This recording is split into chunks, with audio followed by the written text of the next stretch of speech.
Se você já ouviu falar do DNA, ele certamente sabe tudo sobre você. É a molécula que carrega toda a informação genética necessária que determinarão suas características e suas funções. Após o projeto Genoma, a medicina nunca esteve tão perto de técnicas capazes de editar genes e, quem sabe, futuramente promover a cura de doenças genéticas.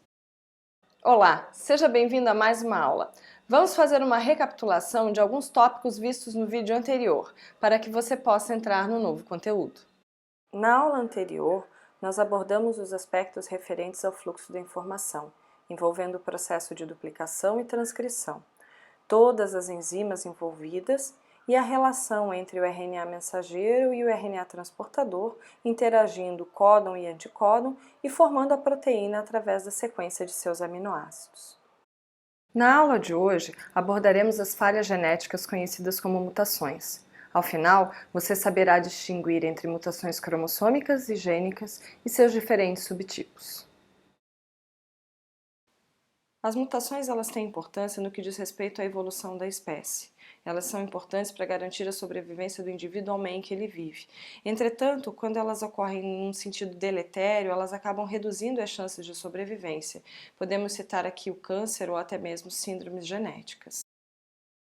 Como podemos notar, as falhas no processo de duplicação e transcrição, na sua grande maioria, são contornadas por processos de reparo, não levando um prejuízo ao indivíduo. Entretanto, nem sempre isso ocorre. As mutações podem ser divididas em dois grandes grupos, as mutações cromossômicas e as mutações gênicas.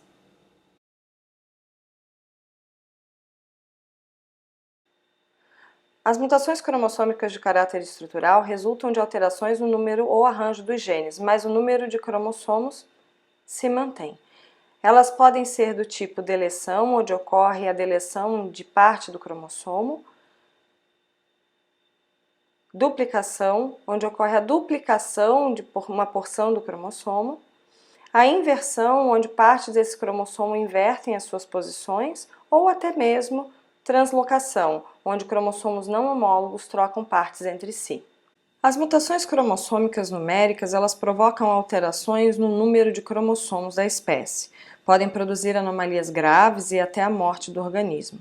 Elas se dividem em euploidias, quando o cariótipo é alterado para mais ou para menos, e aneuploidias, ou conhecidas também como somias, quando acrescenta-se ou perde um ou mais cromossomos.